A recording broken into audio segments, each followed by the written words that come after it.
Here are just a couple of campfire stories. Number 1. When I was a kid hiking along a coastal national forest area with my friend and his dad, I went alone down an overgrown side trail to pee.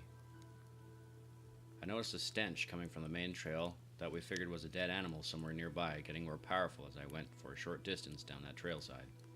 Stopped at a tree to do my business and found some trash scattered at the base of it, and a cardboard sign leaned against it that read, "Come and find me," with an arrow pointing further down the overgrown trail.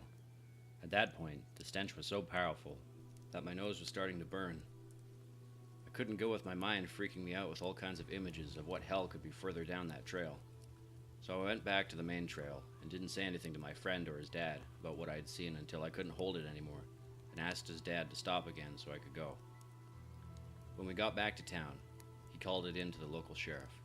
I don't know what they found, if anything, but I can't help but still imagine some suicidal man's corpse or a bunch of dead animals a serial killer slaughtered and arranged somewhere down that trail.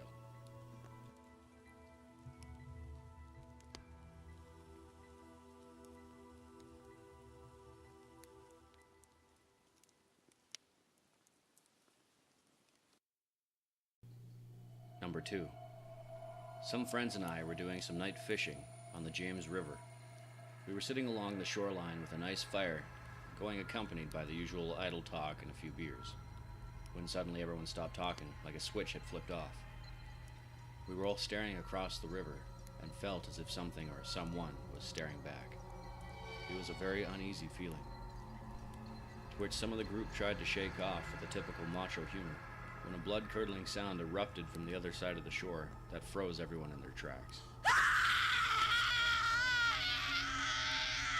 This sound was unlike any we had ever heard before, and it made every hair on my body vibrate and tingle.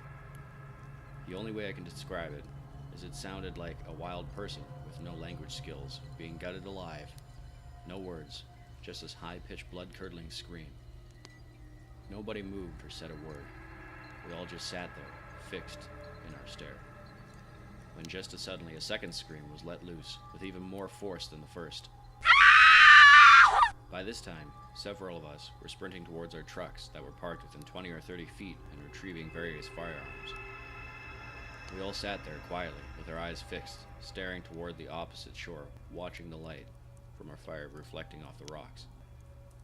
Hours later, we packed up and left, feeling very unsettled. We never did figure that one out, or even hazard a guess as to what was on the opposite side of that bank.